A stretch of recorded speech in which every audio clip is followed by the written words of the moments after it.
بله سلام، اسمم تیمور کامرانی است. خوش آمدین به همبستگی افغانان. برنامه امشب درباره ازدواج است. ازدواج از نگاه ازی که یگان تاپیک هایی که پیش از عروسی و بعد از عروسی باید آدم متوجهش باشه. از این نگاه امروز ما یک متخصص آوردیم به استودیو، میمان کردیم مریم جان رسولی. خدا باز معرفی میکنم و همچنان درباره ماده یا موضوع صحبت میکنه که عروس داماد یا از یک نگاه دو نفر وقتی که معرفی شوند درباره ازی باید اینا صحبت کنن. با این نگاه ما میخواستیم که چندین ویدیو براتون آوردیم. ویدیو اولی رو براتون میمونیم که درباره کمیونیکیشن است، یعنی از یک نگاه ارتباط باشه یا گپ زدن باشه به بسیار آسانی بین دو نفر. از این نگاه ما ویدیو رو به شما نشر میکنیم و بعد از ویدیو که آمدیم درباره ماده یا تاپیک صحبت میکنیم. When doing research to create this course, communication was the #1 topic of interest and the #1 area that couples wanted to improve in their marriage. So as you can imagine, I have a lot to say on the matter. Remember, many of these concepts can take time to master. Be patient with yourselves and, more importantly, be patient with each other as we go through this process. One of the easiest ways to be patient is with humor. Much of the communication in a marriage can be and should be fun and funny. You've got to be able to laugh at yourselves and your situations. Monogamy can be hard and sometimes even annoying. If you don't have a sense of humor in a relationship, you could kill each other. If you can laugh together, it makes everything better and easier to solve. So I challenge each of you to get back in touch with your sense of humor. It diffuses tension, makes you more receptive, and helps you feel connected. Humor will also help with the next thing I'm asking of you. Learning to communicate is a vulnerable process. It's vital that we try not to be critical, accusatory, judgmental, or feel like a victim. It's easy to fall into those negative mindsets, but each of you has a choice to approach this with love and laughter. Let me give you a practical tip on how to help each other with this. I call it a moment of grace. We're not always going to get it right the first time. So when your partner blows it, before you get angry or defensive, hit that 5-second pause button and lovingly and kindly remind yourself and them of the new way you've agreed to communicate. For instance, if you start to tell your spouse something that hurt your feelings and they immediately jump to an offensive position, before getting furious, give them the benefit of the doubt. Give them that moment of grace and say something like, "Sweetie, this is one of those things that we're working on. Maybe we could try it the new way." Let them have the opportunity to get it right. Believe it or not, most pain inflicted in a relationship is accidental. Chances are you're not married to a jerk. Give your partner the benefit of the doubt. Let me tell you what this can look like. The other day, my husband was outside helping several kids safely take turns with a bow and arrow. I could tell he was getting frustrated. From the outside looking in, I could see what I thought was a far better and more efficient way to make this happen. I went outside and said sweetly, "Honey, can I speak to you?" He took one look at me and said, "No, I don't think so." What? I turned around and walked away, and I was mad. Back in the house, however, I remembered to give myself and him a moment of grace. I realized that what I was about to do was a little controlling. He's known me for 20 years. Of course he didn't want to talk to me. However, we still had some things we needed to talk about. A little later, I went back outside, and I could tell he was still a little mad at me. I walked over and said with a smile on my face and laughter in my voice, "Where in the marriage manual does it say that you get to deny the 'honey, can we talk' question?" He immediately smiled and responded with, "Yes, it's a little known clause. Husbands have the right to deny the 'honey, can we talk' question." At this point, we're both cracking up. The situation was diffused, and we were able to have a loving and productive conversation. Can you think of any situations like this? Any recent issues that could have benefited by a little humor? When couples are able to use that moment of grace and approach each other with love and laughter, it goes a long way toward easing the situation and furthering their communication. So now you've seen the third free video. That one is from our communication chapter. We've got 3 more videos on this topic as well as a whole lot more. Again, if there was anything in there that caught your interest or you found useful, check out the link below. خب بینندگان عزیز، این ویدیو درباره کمیونیکیشن بود یا ارتباط یا از یک نگاه گپ زدن بین دو نفر. از یک نگاه چیزی که متخصص شما دیدین گفتن که اگر صحبت که میکنین بخندان کنین، از یک نگاه موفق میباشین. خب بر صورت ما میخواستیم درباره این 10 موضوعی که مریم جان میخواست صحبت کنه اونا رو معرفی کنیم. مریم جان رسولی، شما قبلا به تصویر دیدین، به استودیو چندین بار آمده، 1 سال پیش آمده بود درباره این موضوع صحبت کرد. بسیار دوستای ما علاقه داشتن که همین ویدیو رو دوباره ببینن. از اون نگاه مریم جان دوباره ما میمان کردیم، میخوایم که باز درباره این 10 موضوع صحبت کنه. مریم جان اگه زحمت نمیشه خود معرفی کنین به دوستان، باز دوباره که شما رو میشناسند. باز السلام علیکم، سلامت و احترامات برای بینندگان عزیز بستگی افغانان. تشکر از که دعوت کردید من اینجا تیمور جان، بسیار خوش هستم و همیشه برنامه بسیار مقبول تهیه میکنین. تشکر زنده باشه. خصوصا به جوانای افغان که در کشور که باشه، امریکا یا اروپا، هر جا که باشن بسیار خوب برنامه تهیه میکنین. و من به حساب یک روانشناس هستم، 3 سال است که در این رشته کار میکنم. در دانشگاه یونیورسیتی کالیفرنیا ایرواین رفتم، بچلرز دیگری و ماستری خود گرفتم در روانشناسی و از 3 سال میشه که در این رشته من کار کردم و همچنان پلان دارین که با دکتری رو بخیر؟ بله بخیر، دیگه سال انشالله سر دکتریم کار میکنم بخیر. خدا آفرینید. بله. یک جای تشویق است مریم جان، از یک نگاه نمونه است و هم افغانای عزیز ما که از یک نگاه تحصیل که بگیرین، تحصیل که داشته باشین، تحصیل دانش است، تحصیل یک چیز است که از یک نگاه در نقطه دنیا که برین شما از یک نگاه گشنه نمیمانید. از اون نگاه تشکر از اینکه شما زحمت میکشین. تشکر از دعوت کردن. خود همچنان به همین کمیونیتی ما. خب از صورت شما مریم جان یعنی 10 موضوع رو کردین، میخواستیم کمی رو به پرده تلویزیون بالیم درباره اینا صحبت کنیم. موضوعات براتون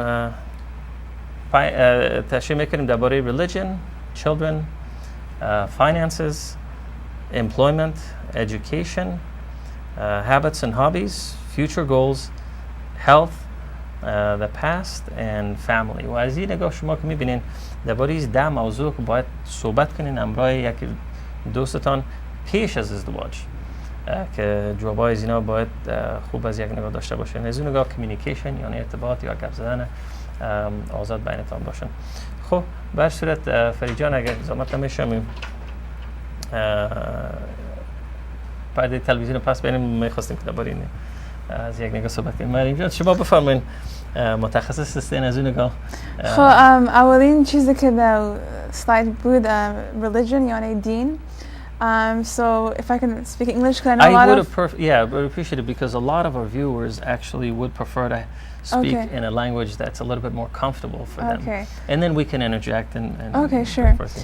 So religion number 1. So before you, I mean, you can discuss this before you're getting married, during your engagement period, or even after. But it would be beneficial to discuss this before you get married. So some questions that usually I ask couples to ask when they do decide to get married or are interested in somebody is if the religion is Islam in this case, what is a practicing Muslim to you? What does spirituality mean? What roles does religion play in your family? So just to see on what levels each partner may be on. And maybe to see where the similarities are and the differences. So one of the topics, I guess, would be as far as religion is concerned, some folks are spend more time practicing religion. In this case, obviously, it's Islam. Okay.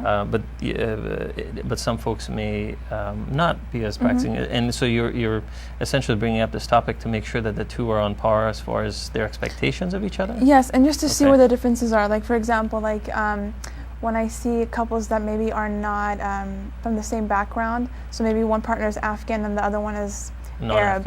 Arab. Okay, just an example. Right.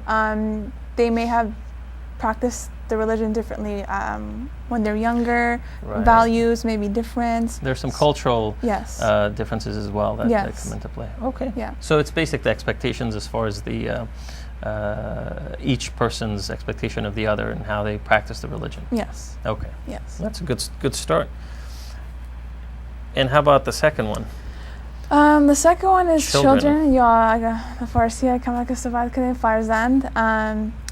میتونن از your future partner سوال کنن یعنی how many children do you want? How was parenting styles in your family? So how did your parents raise you?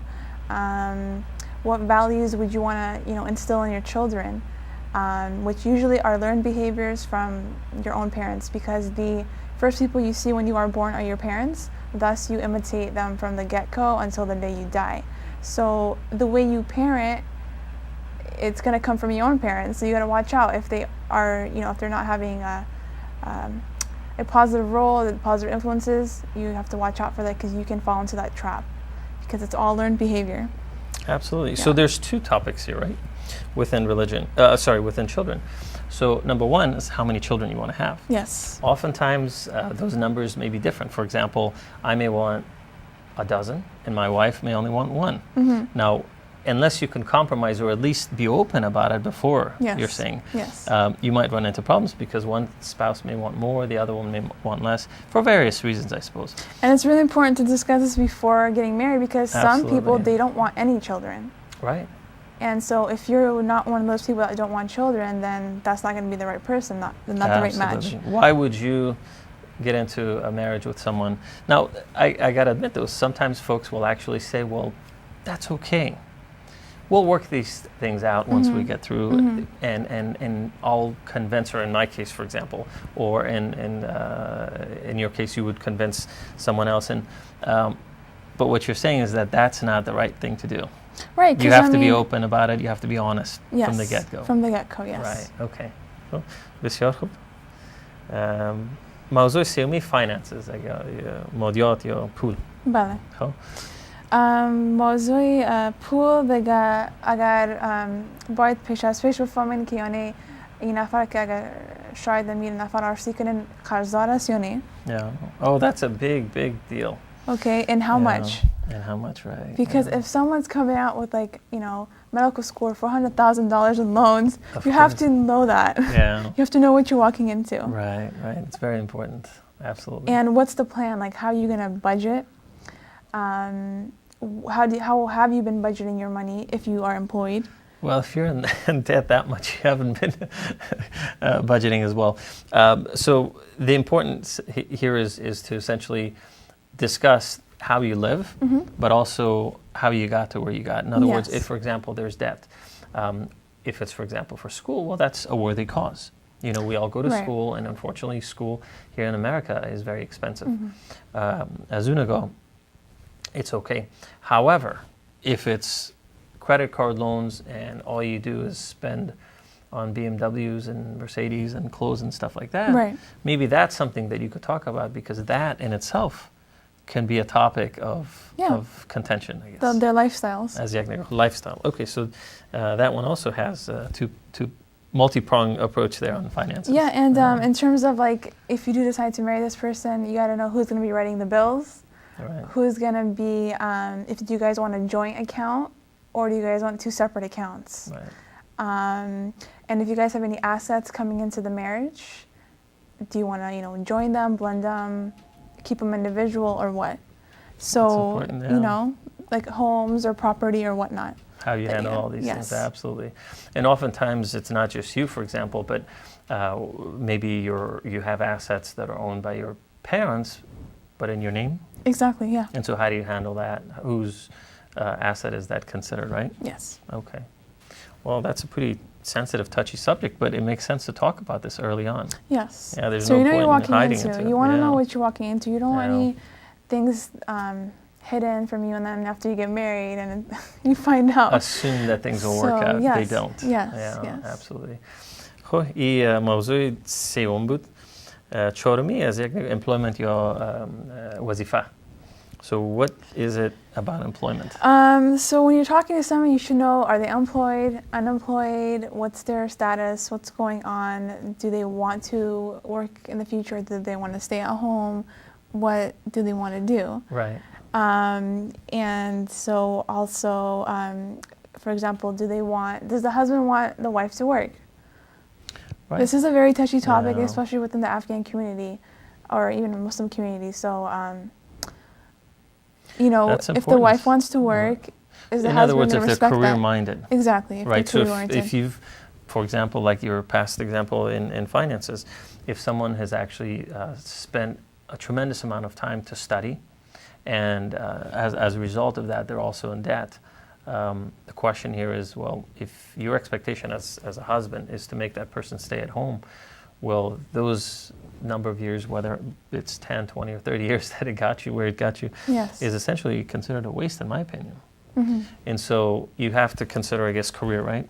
Yeah. What the expectation Yeah, is. and stay at home, part-time. How do you raise kids, too? Exactly. So how Right, is that's your career important. going to affect bringing children into the world and Right. raising them? Right. So there's also, I guess, since we talked about children earlier, as far as the number of children and how they're raised, but also, how do you raise them when they're younger? A lot of folks will typically give up their career, for example. Typically it's the mother, but it could be the father as well. And they'll spend maybe the first 5 years with them. Yes. Right? Yes. Now, how does that impact the family? Right? So you're saying that you should talk about this beforehand? Yes. Right. Yes, because you don't want to not know if you can work or not after you have kids, if your husband's going to be okay with it, if your family's going to be okay with it, whoever's in your environment and, you know, social support system. Like, are you going to have people to take care of your child when you're working? If you're a female, you know, are you going to do the whole babysitting thing? What are your plans? Who's going to watch the kids? Yeah. Yeah. And if you take, for example, a step back and stay home and watch the kids now, staying at home is also a big responsibility. There's a million things that you need to take care of. That's a full-time job. It really is. Yeah. It's a full-time job. A lot of folks don't consider that, but folks that stay home typically are a lot more busy because there's just so many things that they have to take care of. And of course, you know, you have the kids running around you in circles. So then the question is, if you're stepping back, how would that impact the family's financial situation? Exactly, because nowadays, you know, Taymor John, living here in America, you need a dual income system, which means both partners have to be working in order to, you know, pay the bills. Right. Unfortunately, that's the only way. That's what's going on right now, especially with our Absolutely. economy here. Yeah. So a lot of mothers are having to work, and so they do put their children in childcare, babysitting, family. Like, you know, nowadays we have some fortunate people have their moms and fathers, and, you know, we have the grandparents and we have the aunts, but a lot of people don't, which is why they have to pay extra for the childcare. And you have to be really nice to your in-laws. Maybe they'll actually watch the kids while you're at work. Yeah. Okay, so that takes care of employment, وظیفه. خب ماده پنجم یا موضوع پنجم education، یعنی تحصیلات. این تحصیلات از یک نگاه تحصیلات خود شخص است یا از اطفال است یا از تحصیلات که یعنی خود education برای یا زن و شوهر، یعنی اگر میخواین مثلا گام درس بخونن، you know, further their education, is that going to be a problem for the family? So, and that would be in terms of what, finances or time or... Time, finances, is it going to affect the relationship? Because if you're going to go into graduate school, it's very tough, it's very intense. It is time consuming, and so it's going to take away from your relationship if you're a newlywed, for example. Right, absolutely. Well, that's important. So we have the first five موضوعات. پنجم اول دنیا، دومیش اطفال، از یک نگاه چند اطفال میخواین و چطور اینا را تربیت میکنین، کلان میکنین. موضوع سومی اقتصاد بود که از نگاه ازی که اگر اقتصاد قبلا ازدواج و بعد از ازدواج که چطور زندگی خود پیش میبرین. موضوع چهارمی وظیفه بود که دو نفر کار میکنن از طریق کدامشون کار میکنن و چی کارا دارن و چی پلان دارن با آینده کار کنن. و موضوع پنجمی تحصیلات بود که تحصیلات بسیار به نظر من مهم است در دنیا، خصوصا در امریکا که 20 سال پیش اگر یک بچلرز دیگری می داشتین از یک نگاه کفایت میکرد. فعلا ماستری حتما باید همگی داشته باشن یا تجربه 20 سال 30 سال وظیفه داشته باشن که یک موقف خوب بگیرن و امکان داره که 10 سال بعد همگی باید دکتری داشته باشن. از نگاه اقتصاد امریکا اگر ببینین، اقتصاد امریکا از یک نگاه ایوالو کرده یا it's moved up to the information age. یعنی ما فعلا کارهای manufacturing میکنن که یعنی کار هم به دست کار میکنن بسیار کم شده در امریکا. خب به صورت 5 موضوع رو صحبت کردیم. ما یک آهنگ به شما میمونیم و بعد از آهنگ پس دوباره پس میمونیم درباره 5 موضوع دومی صحبت میکنیم. با ما باشین.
بینندگان عزیز، خوش آمدین دوباره به برنامه. قبلا ما صحبت کردیم درباره 5 موضوعی مریم جان به شما تقدیم کرد که پیش از ازدواج دوستا و فامیلا باید صحبت کنن و این در موضوعات اگر فرید جان زحمت نمیشه به پرده تلویزیون شما بودیم دوباره تکرار میکنیم. اولینش دنیا، دومین اطفال که چند اطفال میخوان و همچنان چطور اینا را شما تربیت میکنین. سومیش اقتصاد بود که اقتصاد قبلا عروسی و همچنان وقتی که ازدواج میکنین. چهارمیش کار و وظیفه است. پنجمیش تحصیلات است که یعنی بعد از عروسی اگر عروس یا داماد یا بچه دختر اگر علاقه داشته باشن که باز ادامه بدن تحصیلات خود. و ششمی الی دهمیش اینا درباره صحبت میکنیم habits and hobbies که از یک نگاه چیزهای علاقه که داشته باشن و همچنان یگان کرکترهایی که باید متوجه باشن. هفتمش future goals که چی علاقه دارن با آینده. هشتمش سطحشان است که سطحشان قبل از عروسی و همچنان اگر کدام موضوع مهم باشه. نومیش تاریخ یک نفر و 2 نفر و دهمیش فامیل. دیگه مریم جان اگر زحمت نمیشه یک ذره روشن فکری پرتین درباره از این 5 موضوع دومی. Well, sure. So for habits and hobbies, what does each partner like to do individually by themselves, as well as together as a couple, which is really important. So you know if your partner is more of an outdoor person, likes to do outdoor activities, versus someone that likes to stay home. Right. So just so you know that, what's the personality type there? Absolutely, yeah. And future goals, what do they want to do in the future, such as education, financial. Sometimes people have, for example, a career goal. Mm-hmm. Sometimes they'll have a goal to have, a bigger family, mm-hmm. or they may have a goal of, for example, living somewhere. Mm-hmm. Is that what you're implying here? Yes. Okay. Yes. So it could be any one of those, really. Yes. So it's important to just mention the goals, I guess. Yes. Okay. Health, which includes health and medical and mental issues, such as if they have any psychological disorders or if there's any genetic diseases that the partner should know about, such as cholesterol, diabetes, bipolar disorder. بعد از خانواده و همچنان از خود. بله. خوب بسیار خوب. از خاطر زیادتر جنریک است و فیسی زیادتر است, higher chances of you getting the the partner, right? yes. Well, and of course the kids as well. The kids, yes. Yeah, that's the important. Kids. That's a pretty interesting topic. I never thought about that. Yes, and so the health even actually goes with it's along the lines with the past, such as past relationships. Right. So you have to know if there's any kind of diseases that due to past relationships that you can pass on Absolutely. to your partner, such as STDs. Sure. Which a lot of some couples are too embarrassed to tell partners are too embarrassed to say to the other partner, but it can harm the person. So these things, something that can harm the individual, needs to be said in the beginning so the person knows what he or she is walking into. Right. And that includes even family issues. Yes. For example, if both parents have heart problems, mm-hmm. or if they're diabetic, mm-hmm. or mm-hmm. cholesterol or whatever. But it just seems like all of our elders have a lot of these diseases.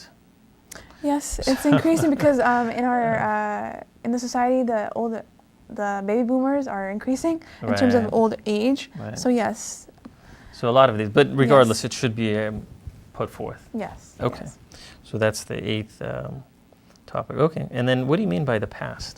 The past is what I was talking about, past relationships, past marriages, past divorces. Mm-hmm. Are there children involved from past relationships, past health problems that can affect, basically anything that can affect your future with the individual. With that person. Yes. Okay. Now this is a pretty, I would say, a tough topic to talk about, because if you talk about the past, that will certainly impact the future as well, regardless of whether you think that it's going to impact the future. Which is why I said right? anything that can harm the future for the couple. Okay, so that's what you got to keep in mind. Got it. Yes. Okay. Interesting. Any legal issues, anything right. like that. Right. All immigration. Of a sudden, you marry somebody and you find out that they have, 10 kids. immigration issues. The person's not is undocumented, and they tell you they're documented, and so you find out this person is not undocumented. That could certainly impact, especially some jobs. For example, if one person is non-documented, that can impact the other person's employment, which is very important. Yes. Okay. Well, that's an interesting topic. So you could probably talk about multiple areas in this, you know, whether it be with relationships, with family, it could be with health. Well, I guess health was covered. It could be with any finances and whatnot. So that can encompass quite a bit. Yes. Okay, but it's important to just communicate and be open about it. Is that what you're saying? Yeah, the bottom line is just be honest and open, because this is the person you're going to be spending the rest of your life with. And so if you guys start on a nice clean slate, and inshallah, it will be a good marriage. Absolutely. Absolutely. Yeah. And then family. So now this is different than children. Right. So you mean family in terms of the broader family? Right. The relationship you had with your parents. Okay. Specifically, like, you know, with your mom and your father. And so, because like I said before, you learn behaviors from your parents, the relationship that you're going to have with your couple is going to mimic and imitate that, as well as your parenting styles with your own children. Okay. And also, I guess, as far as how family will be involved too. Yes. For example, if every Friday night you have a habit of, for example, not a habit I should say, but you go to your family, to your parents' house for dinner, for example, and the other person also does that, well, how do you balance that, right? If you have to, I guess, give in a little bit somewhere, okay. It is a give and take. I like that terminology. You do give and take. You have to, at some points, do what your spouse wants to do, and then vice versa. So, and there may be things that you don't like, but you're doing it for the sake of your relationship. Okay, so these are 10 topics that you want to talk about before you get into a relationship. Yes, this is what we call premarital counseling, which I'm a huge advocate of. Absolutely. I do that on a daily basis with my clients. So, I if I can get this point out to the young Afghans that are watching that are interested in, you know, getting to know someone for this intention of marriage, please, like, go over these 10 topics, because they're so crucial. So now we introduced the 10 topics to our viewers briefly earlier and again, and here we talked about them as well. If, for example, somebody needs to get a hold of this list, or they want to get a little bit of help, is it okay for them to email you or contact you? Yes, that's why. Thank you for putting my email on there. If anyone wants to email me in regards to any of the things that we mentioned on today's show, or if you have any questions about counseling, resources, referrals in your city, because I know a lot of the viewers are international and within the United States. So because I work in California, however, I can refer clients to potential clients to other states resources. Yes. Oh, okay, and that's because of licensing. Yeah, and just our connections that we have. Oh, okay, someone close, in other words. Yes. Close there. Okay, very good. You mentioned seeking help. Okay, I think you're an advocate of premarital counseling because this is your profession. Yes. But I can also attest to this, that premarital counseling is actually a great thing. It sounds like we have a caller here. Okay. Would you mind if we take a call? Yeah, بفرمایید. Okay. زرین تیوی بفرمایید. و علیکم السلام بفرمایید. خوب هستین؟ مهربانی زنده باشین. صحت شما خوب است؟ تشکر، زنده باشین. همین پروگرامی که شما دارین در حیث ازدواج اینا، این همین حرف میگفتین. بله. همین شما آیا تجربه دارین، چی دارین و چرا همین دری نمیگین؟ بسیار خوب نظر. انگلیسی میگین؟ بسیار خوب نظر. اوکی، همین افغانا، همین دخترها و پسرهای افغان که هستن، یک چیز از شما بیاموزه. بله. دری یا در پشتو. انگلیسی را خود میفهمین که شما من اینجا خورد کلان شدین. در مکتب انگلیسی هر وقت گپ میزنین و تقریبا 10 ساعت 12 ساعت در مکتب میباشین یا کالج یا یونیورسیتی میباشین انگلیسی گپ میزنین. و شما در پرده تلویزیون هستین، در مقابل افغانا باید امیر دری گپ بزنین یا پشتو یا دارین یا دری یا دارین، امور بگوین که مردم خوردم بفهمه و کلانم بفهمه. بسیار خوب همون چیزای شما را که یک چیز ازتان یاد بگیره. بسیار خوب، تشکر بسیار زیاد. من جوابتان به پرده تلویزیون میتونم. تشکر از تلفنتان. خب بسیار خوب سوالا کردن. یک زنگ دیگه اومد. ما می‌خواستیم که انگلیسی صحبت کنیم از نگاه ازی که همین جوانایی که به امریکا زندگی میکنن، دوستایی که در نزدیک ما هستن، اینا درک کنن که از یک نگاه همین ده ماده یا ده موضوع که ما صحبت کردیم که چی هست.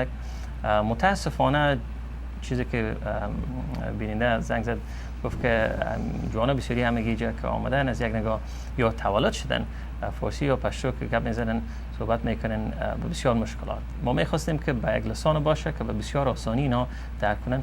مگر ما مشکلات نداریم براتون فارسی صحبت میکنیم. بله، تشکر از نظریات شما. بسیار خوب نظر بود. و همچنان از نگاه بینندم تجربه من میخواستن. تجربه ما قبلا تجربه دارم، ما خودم عروسی کردیم 4 سال پیش و صحبت میکنیم درباره کانسلینگ. درباره بسیار خوب سوال بود. میشه که میزنگ بگیریم باز دوباره پس به سوال اینا میایم. بیننده زرین تیوی، بله بفرمایید. بله سلام علیکم. و علیکم السلام. بله بله بفرمایید. بله من به تیمور جان مریم جان هستم. بله بفرمایید. خوب هستین؟ السلام علیکم، چطور هستین؟ و علیکم السلام. خوب هستین؟ خب تیمور جان و مریم جان بسیار یک برنامه خوب گرفتین، یک پروگرام بسیار خوب. کاش که همین جوانای ما وقتی که یکی دیگر رو میبینن به فکر از این باشن که ما آینده خود چه قسمانی در ثابت شما گفتین همین گپ بزنن. بله. اینا قسم نمیشینن و اینم از مریم جان سوال میکنم که چطور که بیشینن درباره این گپا گپ بزنن. اما اینا چی میکنن؟ کارسی ما با کجا باشه، مصارف ما چقدر باشه، مثلا دیرن آرسی از کجا بخرم چیزا. اگر شما این پروگرامایتون در این قسمت جواب بسازین و همین مصارف ها را کم کنین از سر مردم، که بچه های ما بفهمن که ما زن میکنیم و آرسی میکنیم و زندگی میکنیم که باید از این کارسی میکنن، قرضدارم میباشن و باید قرضدارم بتن و باید زندگی خودم پیش ببرن. این برشون بسیار زیاد میشه و نمود رفاییست که مثلا پیسه و پولی چیزا که باز سبب یک مشکل پیدا میشه. بله. شما از پروگرام ها رو برای قسم زیاد بسازین و بگوییم که مصارف رو کم کنن درباره زندگی خود اینا دو نفر گپ بزنن، نه درباره مصارف آرسی. بله بسیار خوب نظر. تشکر بسیار از تلفنتان. خواهش میکنم. با ما پروگرام خوب است. شما رو به خدا میسپارم. شب روز خوش. تشکر. زنده باشید. زرین تیوی، بله بفرمایید. بله سلام علیکم تیمور جان. سلام علیکم. و علیکم. صحت شما خوب است؟ تشکر. زنده باشین و همچنان سلامت خدمت مریم جانم تقدیم میکنم. و علیکم السلام. میخواستم که از شما خواهش کنم که اگر همین پروگرام را که شما پیش میبرین اگر به فارسی زیادتر صحبت کنین تا ما هم بفهمیم آگاه شویم از پروگرام های شما و از چیزی که درباره‌اش گپ میزنین شما. این بسیار خوب میشه. و از شما تیمور جان زیاد خواهش میکنم چرا که فارسی شما نام خدا بسیار خوبتر است از مریم جان که اگر شما اکسپلین کنین دوباره همین گپایی که مریم جان میزنه بر ما به فارسی بگویید که ما هم آگاه شویم بفهمیم. بسیار زیاد خوب میشه و یک جهان سپاس از شما که زحمت میکشین پروگرامای بسیار خوب و آموزنده را برای افغانایتان تهیه میکنین. از شما یک جهان تشکر. از تلویزیون زرین یک جهان تشکر از این کم وقت بسیار پروگرامای خوب و جالب را بر ما ماندن که واقعا بیننده بسیار زیاد شما دارین. تشکر. تلویزیون زرین. تشکر از خدمت شما. و هموطنای خانه میگیرم به خدای پاک میسپارمتانم. تشکر. روز خوش میخوام براتون. تشکر بسیار از تلفنتان. با امان خدا. خب بسیار خوب نظریات. تشکر بسیار زیاد از زحمت‌ها که کشیدین، زنگ زدین. یک لاین دیگه اومده. زرین تیوی، بله بفرمایید. بله سلام علیکم. سلام احترامات خدا خدمت شما تقدیم میکنم. و علیکم السلام. دو نفر بیننده کم به شما زنگ دادن گفتن به فارسی باشه. این راستی واقعا خوب است. برای اینکه من میفهم شاید پروگرام شما رو در دیگه ممالک هم ببینن و اونها به زبان انگلیسی آشنایی نخواهد داشته باشند و بهتر است که دیگه غیر از اون ما بسیاری کسایی که می پروگرام میسازن در بسیاری تلویزیون‌های دیگه دیدیم که روز اول آمده بودن و قدر فارسی نمیفهمیدن، اما پس من حالی که ببینین بالکل با فارسی تسلط یا با زبان افغانی ما شما تسلط پیدا کردن و این بهتر است. غیر از جوانان هم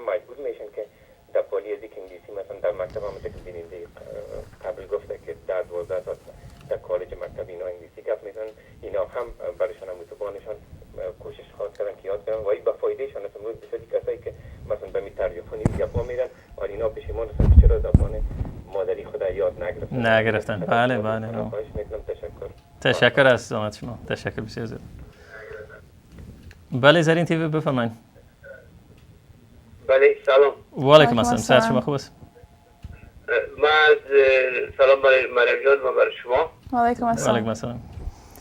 میخوایم که یک سوال کنم. من 42 سال آدم هستم بله. و نو از خانم خود جدا شدیم.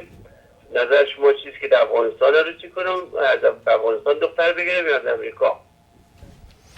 خوب سوال است مریم جان. شما چه فکر میکنید در این موضوع؟ در این موضوع یعنی باید شما باید فکر کنین یعنی این کار شما میخواین انجام بدین. مثلا نفرا که از افغانستان میگیرن یعنی کلان شدنشون فرق میکنه، مویشون فرق میکنه و مچم شما اینجا کلان شدین یا در افغانستان یعنی فکر نه خیر نه. شما در امریکا کلان شدین؟ نه خیر من تقریبا 30 سال است که هستم. بله. خب تقریبا کل عمر آدم اینجا تک کردین. نه خیر. بله. اوکی. دیگه یعنی باید زیاد چیزا باید فکر کنین. مثلا یک خانم که بیارن از افغانستان تحصیل دارن یا فامیلیشون اینجا هستن یا مثلا چی؟ اینجا که بیاین مثلا اصلا کل چیز باید یاد بگیرن. مثلا انگلیسی یاد میگیرن، موتور یاد میگیرن. اینجا خیلی یک دنیای دیگه است از افغانستان کده که ما که دیدیم که یگان خانم مردا که میاین از اینجا یعنی کمک برشان سخت است و مگر یعنی پسانتر یا آسان میشن، اجست میکنن و برشان یعنی عادی میشن مگر کمک وقت میگیرن. باید یگان این چیزا رو فکر کنیم. فرهنگ اونجا اینجا فرق میکنه، فکرها بسیار فرق میکنه. این چیزا رو باید یعنی در نظر باید بگیرین. بسیار مهم است. از خاطر شما گفتید اینجا بله. توقع دخترای امریکا بسیار زیاد است. از او خاطر خوب نظر است که از یک نگاه راستی که این موضوع رو ما میخوایم صحبت کنیم درباره از این نگاه.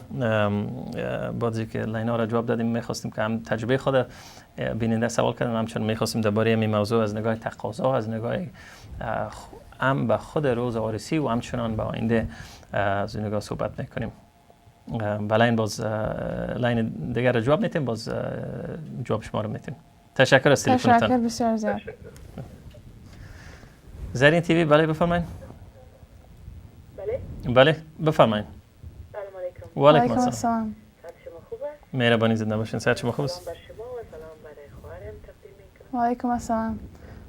ما بسیار یک پروگرام مقبول داریم. واقعا ما از زرین تیوی تشکر میکنم. پروگرام بسیار پروگرام مقبول است. نام خدا بسیار با مفصاحتش از تویتون گپ زدن بسیار مقبول داریم، هم انگلیسی و هم فارسی. تشکر.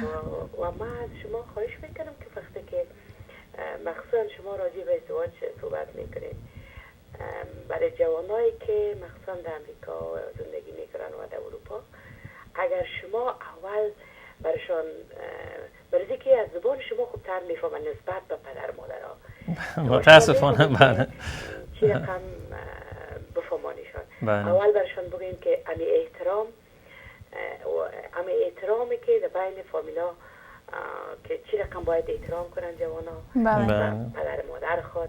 وقتی که اگر اونا تانستن که پدر مادر خود احترام درست کردن، اونا میتونن که در زندگی خانم خدا یا پدر مادر خانم خدا و فامیل خود احترام کنن. اول ایره بفهمن و بعد از او زندگی. وقتی که اینا فهمیدن که اول از فامیل خود همه چیز دانستن، بعد از او میتونن که به فامیل دومی که ازدواج میکنن او رو احترام کنن. دیگر نام خدا میرم اصلا خواهش کردم که شما میفهمید گپ زدن شما تا ای که پدر مادر صحبت میکنه شما خوبتر میفهمید.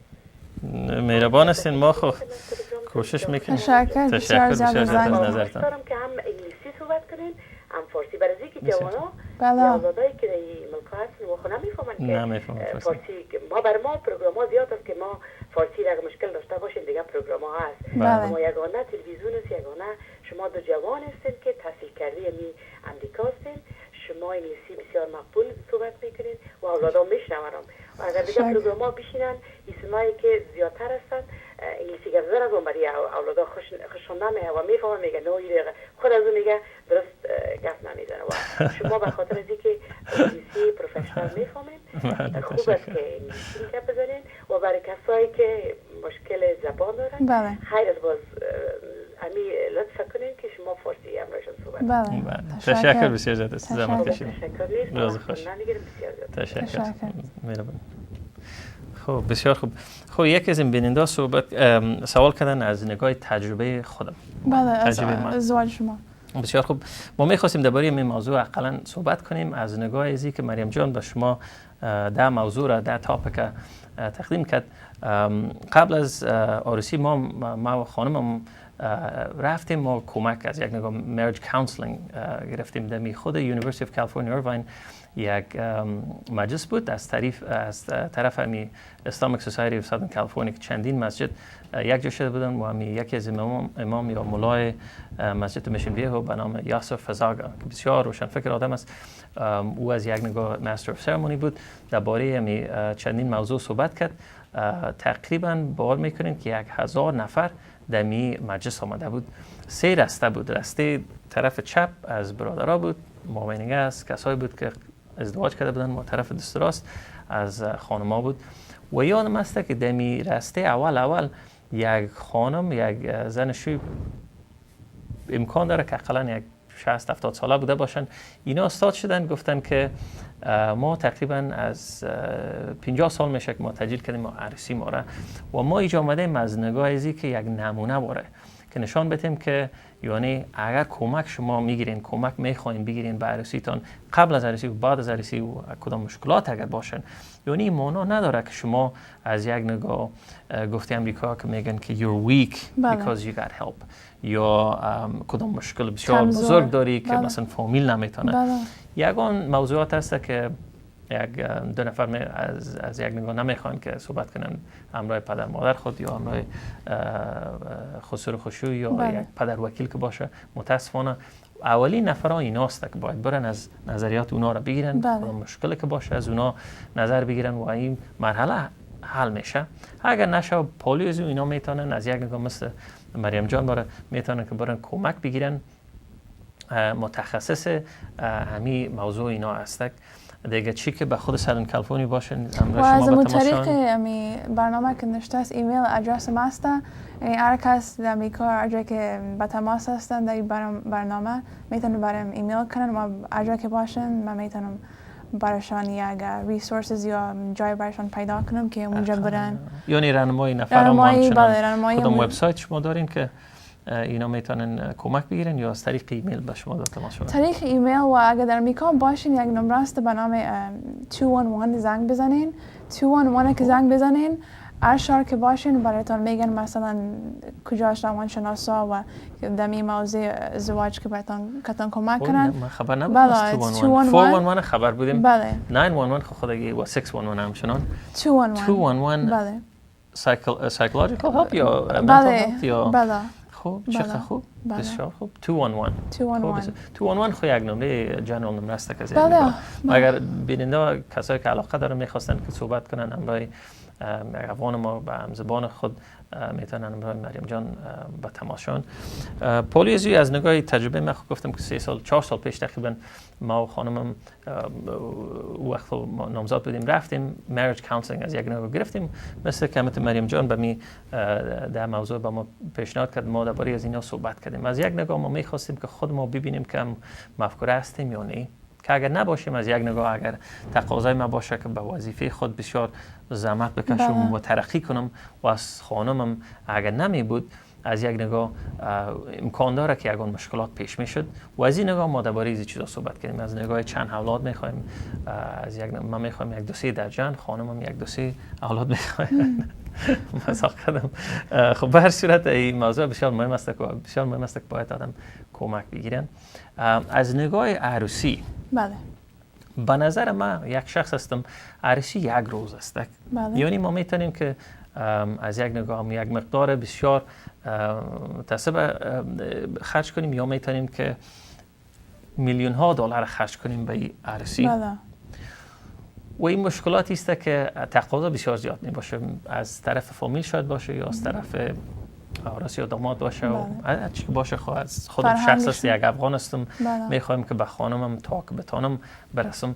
اگر اون تقاضا میداشت که مثلا ما یک عروسی میخوایم که مثلا $10 میلیون خرج کنیم، بسیار با آسانی آدم میتونه را خرج کنه. بسیار مشکلات ما پیش میشد به وقتی که بعد از این عروسی کردیم. از اون نگاه باید بسیار مهم است که اقتصاد آدم بسنجه پیش از عروسی و در خود عروسی هم. یک لاین دیگه هم آمده اگر زحمت میشه میره. بعد بفرمایید تیمور جان. زرین تیوی بله بفرمایید. بله تیمور جان سلام. همچنان سلام بر مریم جان. و علیکم السلام. سلام علیکم تیمور جان. من از کانادا شما را زحمت میتم. خوش آمدین. یک پیشنهاد داشتم من. بله. هر کس که عروسی میکنه خوش داره که عروسیش خوب باشه. بله. اگر ما یک به حساب افغانی ما رواج بیاریم، هر فامیلی که دعوت میشه یک مقدار پولی که به امرای خود ببره به عروس داماد توفه بده. باعث توفه یعنی؟ دار کمک کلان میشه. من خودم در هر عروسی که میرم از 100 به بالا نمیبرم، من تا کوشش میکنم از 100 تا 80 60 نظر به توانم میبرم. با وجودی که میفهمید که اصلا نمیرم و فکر میکنم اینمی یک کمک میشه. اگه نمی کار رواج شوه شاید یک مقدار کمک کنه برای که اقل عروسی رو خلاصه بگیریم بازم یک مقدار مصرف میشه. بله بسیار خوب نظر است. عروسی یک بار زندگی میشه، میگه خوش دار عروسیش خوب باشه. بله اگه شما اینمی ما شما رواج بسازیم شما سرش گپ بزنید. بله بسیار خوب نظر است. بعضی کسا توفه میرن که عروسی یکی از دوستای ما بود باور میکنین در اونجا 14 دانه تنها برازی توستر آورده بوده.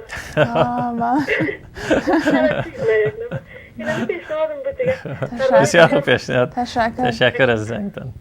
بسیار خوب نظر است. به بسیاری کالچرها همین مراسم همی است که پول بیارن، خصوصا مثلا چینایا، ژاپنیا. ما خودم شخصا رفتیم به عروسی چینایا همچنان از ژاپنیا در خود ژاپن که دیدیم که اونا از یک نگاه پول میارن و دیگه ممالک هم همچنان از یک نگاه.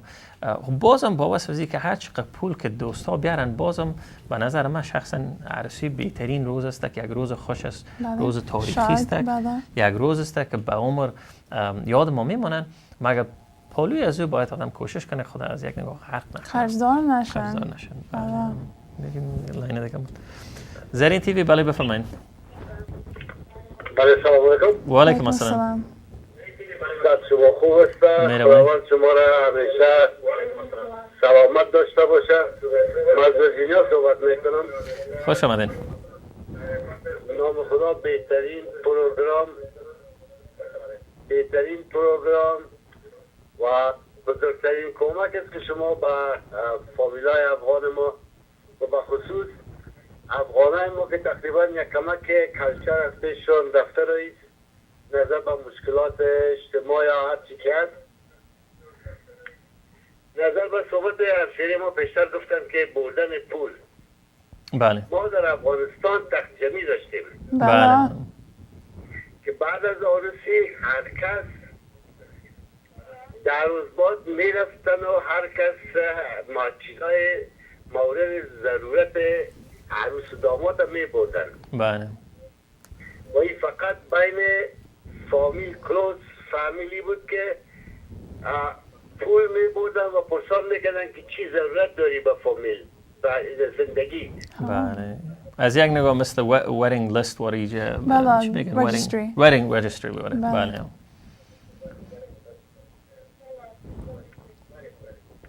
دیگه اینمی سیستمی که بود فعلا اگر آرزوی هر کس هست، هر جوان آرزو داره که عروسی شب عروسیش خوب باشه. بله. خوب باشه چون اونمون شب عروسیش به ذهنا شیشته که همون شب روز پادشاهی است.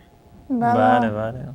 اما تو را از یک نگاه مگر روز است که باید آدم متوجه باشه که همون روز همون حرکت از یک نگاه ضرر نبره به عروسی، از نگاه قرض، از نگاه تقاضا، از نگاه یگان موضوعات که بله آغاز زندگی اونمون جست. بله. مطلب من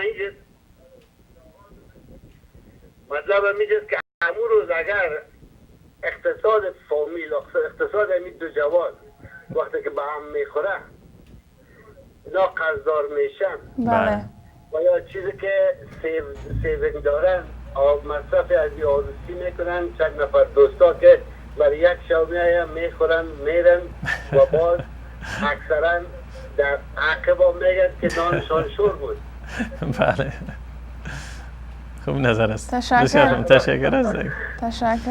اینا باید فکر کنن که امیر اگر میتونن فقط سمپل بسازن بله با مو پول با مو مصرفی که کردن زندگی آینده خود و از اطفال خود تأمین کنن و بهتر بسازن. از مشکلات خلاص باشن که بتونن سر زندگی خود کانسنتریت کنن. بله. یه که باشن که پیسه فلانه کردیت کارت بتون یا پیسه فلانه کاکا یا ماما رو بتون. یعنی امور روز از یک نگاه یک مشکلات نباشه. تشکر بسیار زیاد از تلفنتان. روز خوش میخوان براتون. زرین تیوی بله بفرمایید. بله. بله. بله سلام. و علیکم السلام. صحت شما خوب است؟ بله. چطور هستن؟ صحتتان خوب؟ مریم جان شما چه حال دارین؟ سلام علیکم. خوب شکر. شما خوب هستین؟ تشکر زنده باشین. مریم جان من فکر میکنم شما را سال گذشته در کالیفرنیا. بله من در اونجا کار میکنم در اون شرکت. چطور هستن؟ تشکر. شکر تشکر. این پروگرامتان بسیاری از پروگرام فوق‌العاده است. ما یک سالی که من سال گذشته شفاریدم یک مشکل پیش شده بود امرای شوهرم. بله. شاید فراموش شده دیگه از شما. اینمی من اینا میگم برای بعض فامیلا باید پنج شود که همه شوهر من اگر نزدیک ببینم مردم فکر میکنه کسی که در انسان خوب در دنیا هیچ نیست. بله. مگر برعکس.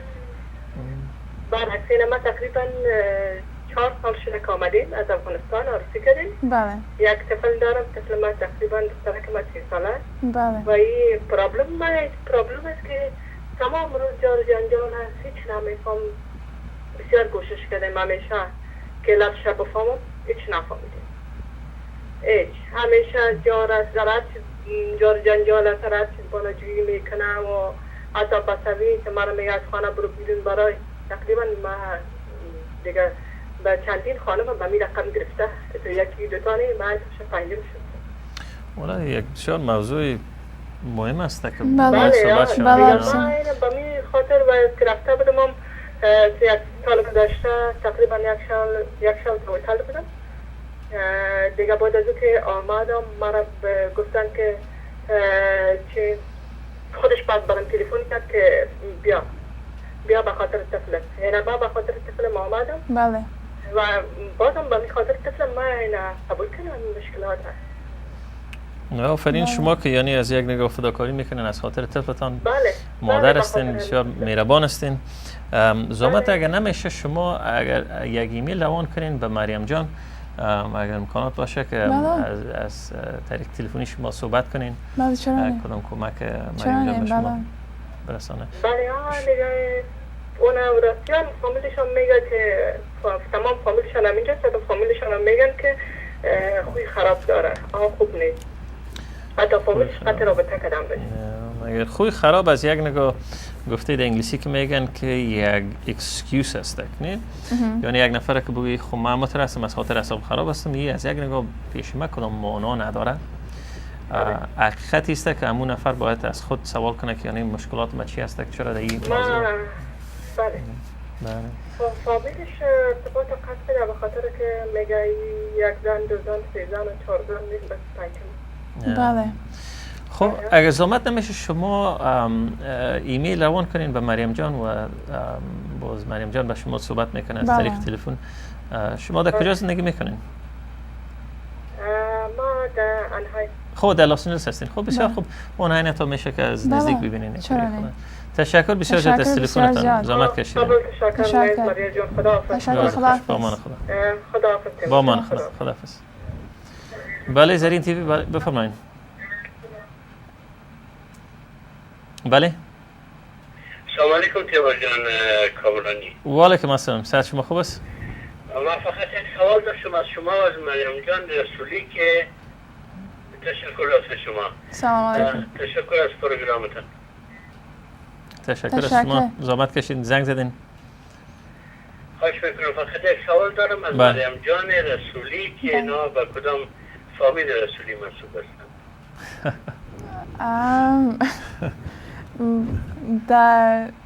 در کالیفرنیا هستیم. لس آنجلس. شما تخلص رسولی از کی گرفتین شما؟ از پدرم. خب باز اگه زحمت نمیشه شما زنگ شما بله میتونین من ایمیل کنین هر سوال که داشته باشین از طریق میخواستم بفهم به خاطر از اینکه ما مریم رسولی عروسم است. شما را دیدم بود که فکر میکنم که تخلص چطور و مریم اسمش هست. مریم اسم شما هم هست. بله رسولی هم تخلص میکنه به خاطر از اینکه ایدرخان رسولی و پدر کلانش بود با اسم از او مانده. شما بس پدرتان مانده؟ اگر شما زحمت نمیشه بیادر عزیز ایمیل روان کنید به مریم جان، باز مریم جان به شما تماس میشه. امکان داره که شما خویشا باشین. تشکر از تلفنتان. بله زرین تیوی بفرمایید. بله سلام علیکم. و علیکم السلام. صحت شما خوب است؟ همچنان زنده باشین. همچنان بر مریم جان سلام برسه. و علیکم السلام. زنده باشین. من شویتان نمیبینم بهترین شو دارید.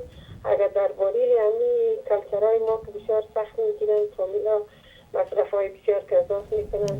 بله.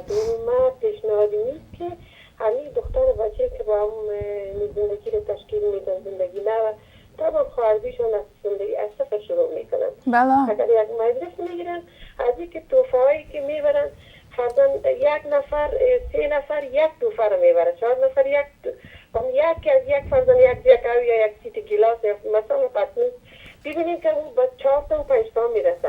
بله. به نظر من اگر اون پیسه هر چی که باشه و جای شهرم نیست هر چی که باشه اگر اون رو با پاکت بانن بتن که باز خود از اونا بتانن بیرون میرن همون چیزی که ضرورت دارن با مو رقم دل خود با مو فیشل خود بخرن.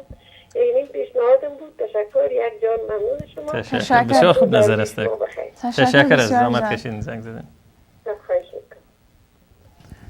زرین تیوی بله بفرمایید. بله سلام علیکم. و علیکم السلام. صحت شما خوب است؟ سلام خیرتی. مهربانی زنده باشید. بفرمایید. می‌خواستم صحبت کنم. بفرمایید. تیمور جان سلام علیکم. و علیکم السلام. صحت خوب بخیر. تیمور جان ما از میزیری زنگ زدیم. بسیار تشکر از این برنامه نازنینی که خودت همراه مریم جان داری.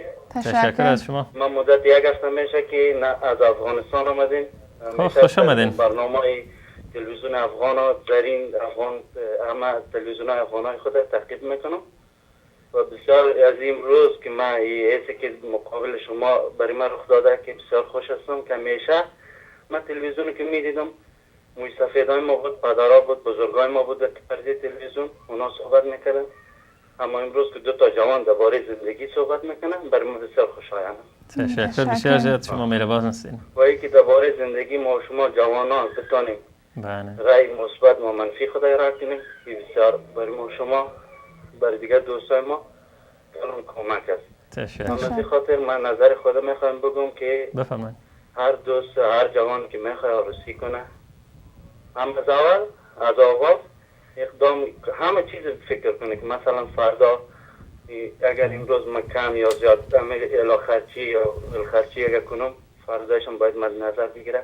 اگر اقتصاد یاری میکنه که هر چقدر آدم کنه برای زندگی خود آدم بتونه بکنه او هیچ کنم عیبی نیست. اما در پالیش اینجا اسراف نباشه به خاطری که اگر فرسان قرضدار میشه و باز یاد میگه من قرضدار نمیشم از جیب خود میکنم مامو ضرور نیست که مثلا 4-5 رقم غذا و ساز و باشه خوب است شادی است. در پالیش اگر چون اقتصاد افغانستان ما شما جوانای ما شما آینده افغانستان در کجا رسیدن مردم با مال بچه خود سال 10 سال 9 سال متشی میکنه بتونه همراه زونا کمک کنه معرفه کمک کنه. بسیار خوب نظر است. بله افغانستان از اون دیدگاه هستی که پدرای ما هم شیرای دیگه که زنگ زد بود که گفته بود اگر پول کس کمک کنه از اون نظرم موافق هستم همراه زونا. بله بسیار خوب نظر است. تشکر از زنگ زدین زحمت کشیدین. همیشه همین تو جوانا مثل خودت از مریم جان همین تو جوانا رو میخوام در پرده تلویزیون باشه و بسیار صحبت‌های خوب برنامه برای ما شما برای دیگه ما باشه. تشکر بسیار مهربان. خوش آمدین به امریکا. روز خوش با امان خدا. یک چیز اگر اجازهتون باشه راجع به پول و مثلا توفه و مثلا 12 توستر کسی در وارسی برده زیادتر جوانان در انگلیسی میگن wedding registry، یعنی یک لیست است که توفه که مثلا در یک دکان مثلا crate and barrel چیزای خانه است که میتونن ظرفای خانه و این چیزای خانه بخرن، یعنی عروس داماد یک لیست تهیه میکنن پیش قبلا از عروسی بازنه توفا که هستن هر کس که وقت خریده باشه وقت یعنی که در دکان میره میگه وقت خریده یک کس دیگه باز یک توفی دیگره باید انتخاب کنن بلا سو این بسیار یعنی این لیست بسیار کمک میکنه بسیار مهم است که از یک نگاه مثل تخت جمعی وارد از یک نگاه وارستک با عروس داماد میتونن که به چندین مغازه هر مغازه که از یک نگاه برین wedding registry نامش است wedding registry که شما سوال کنین باز میتونین که انتخاب کنین چی مال از مغازه کار دارین وقتی که بخرن باز مو از یک نگاه لاین خط میزنن شما میبینین که یعنی یک از دوستا قبلا از شما او را خریده و در کارت آرسی هم نشته میشه که میتونین در دکان که باشه ان مغازه یا اگه تنها میخواین کش یعنی پول تنها نشته میتونین کنین یعنی کار آسان است این چیز یعنی از یک نگاه اگر پول ببرین بررسی به نظر من هم کار شما آسان میشه همچنان از عروس داماد بله از یک نگاه اگر به عروسی برین خو یگان عروسی ها خرد میباشه به ما یعنی 200-300 نفر میباشه یا اگر عروسی کلان باشه 500-600 نفر میباشه و چیزی که در افغانستان میباشه هزارها نفر میرسن یعنی خودم شخصا میشناسم یک از بخیشام که تقریبا 900 نفر به عروسیشان آمده بود بسیار یک جای تاسف است که هم کل شهر خبر کردن پلیس شهر خودم باش یک شهر دیگر هم از یک نگاه خب بر صورت یعنی اگر این 200 نفر یا 300 نفر هر کس که به میمونا که تشریف آورده باشن به عروسی هر کدام از اینا اگر یک تحفه آورده باشن خب بعد از عروسی خب باز مشکلات دیگه پیدا میشه که همون تحفه رو اینا باید انتقال بدن پس به منزل خود پس یعنی ریترن میشن یا پس به خانه میبرن و همچنان دمو شب اینا باید یک لوری از یک نگاه کراه بگیرن که پس توفا رو به خانه برسونن از اون نگاه اگر به کارت یک توفا یک چیزی برشن بتین امکان داره که شاید آسان تر باشه کارشان و پالی از امی خود عروسی باید یک جدول باشه یک اسکیجول از یک نگاه باشه که ببینین شما که مثلا چیزی که خودم این از اکسپریانس خود از یک نگاه میگم ما و خانمم یک جدول ساختیم لیست کردیم که از یک نگاه امی عروسی در کجاست لمزینش کجاست عکاس فیلم بردار معلومات هر کدامشون و یک بودجه ساختیم که اینی بودجه ماست که باید متوجه باشیم که بودجه از یک نگاه باید بسیار از بلند نرن بعد از اینکه کلش سنجیدیم باز فهمیدیم که یعنی امی عروسی رو ما میتونیم که امی روز پیش ببریم یعنی و یگان قسمتاش کم کردیم بسیار با پلان پیش رفتیم یک اسکیجول یک جدول داشتیم و همچنان در روز عروسی یک اسکیجول ساخته بودیم که به اینی وقت اینی مراسم میباشه که اونم کمک میکنه از یگان دفعه دوستا علاقه دارن که برن پیش از عروسی عکاسی میرن یک جای دسته جای در ترافیک بند میمونن در یک جای میمونن عروسیشون نزدیک مثلا 7 بجه شروع میشه اونا پس به سالن به 9 بجه میرسن 9 بجه که رسیدن عروسیشون نزدیک 11 12 یا 1 بجه ختم شه و گپش به 3 4 بجه صبح میرسن و هر یک ساعت اضافه که بتن در مو سالن اونا هم یک مصرف بیجای است باید اسکیجول داشته باشه خوب کار کردن ببینیم یک دو سه لاین دیگه اومده بله زرین تیوی بفرمایید سلام علیکم از بیریا شما رو زحمت دادم میخواستم من این پروگرام تیمور جان مریم جان اصلا بگیرم بفرمایید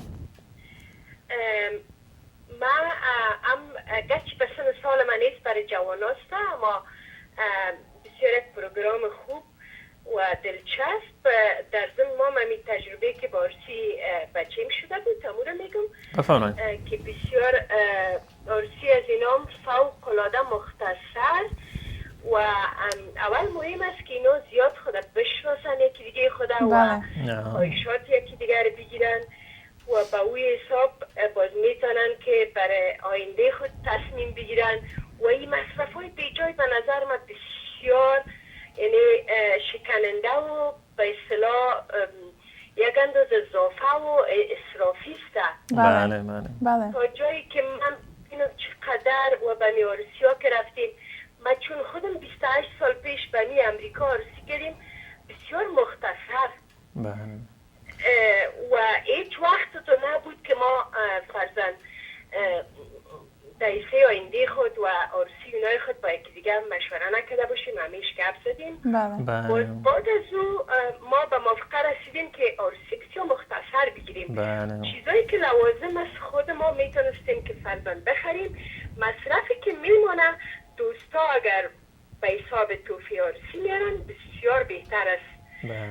که امود پیسه نقد مثل که خواهر ما گفتن. بله. بسیار خوب پیشنهاد کردن. این بسیار کمک میکنه برای مصرفایی که باید از نگاه پولی شوه. اونمو رو ممکن بتونه جبران کنه. بله. شما احساس دارین که درک کردین؟ بچه ما وقتی که میدید مصرفا را چقدر اضافه است از اندازش، چقدر کمر شکن است. میگفت مادر 10 سال دیگه عروسی نمیکنم. وقتی که الحمدلله فاکولته ویناش خلاص شد 23 ساله گفت حالا که من کار گرفتم مادر در اسلام است که من باید عروسی کنم، اما عروسی نمی کنم که تمام مردم خبر کنم با عروسی خود و یک مصرف کمر شکن را متقبل شوم و نتونم آینده خوش داشته باشم. بله. شما بسیار زحمت کشیدین. گفتیم راست میگه بلکه زندگی خودشون است. بله. خبر میکنم که من دایندام امروزشون رفت آمد کرده بتونم. بله. و میخوشی ما اشتراک کنن حصه بگیرن.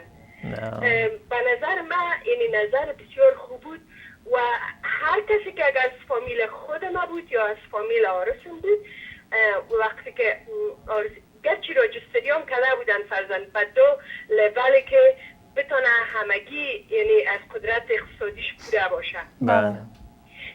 فرزن بسیار یک جای چی تارگیت چی کرده بود راجستری کرده بود یکی دیگه شم میسیز یا همونطور یک جای دیگر یک دیپارتمنت استوره. اما گفته بود که اگر فرزن زحمت میکشین توفه میارین پول نقد برین که بعد مصرف های دیگه که با عروسی میشه بتونه امور رو بتبرشون دوباره. و همه دوستان با بسیار خوبی مثل خواهر ما که گفتن یا برادر ما هیچ شرم نیست که اگر نه شرم نیست میاره $30 میاره $50 داخل پاکت میباشه باید فامیل و خودمون نفره که هسته اونمو اپریشیت امو احساس از اینا بله او چه که هسته. بله. اما که توفه آوردن هم بسیار کلان گپ هسته.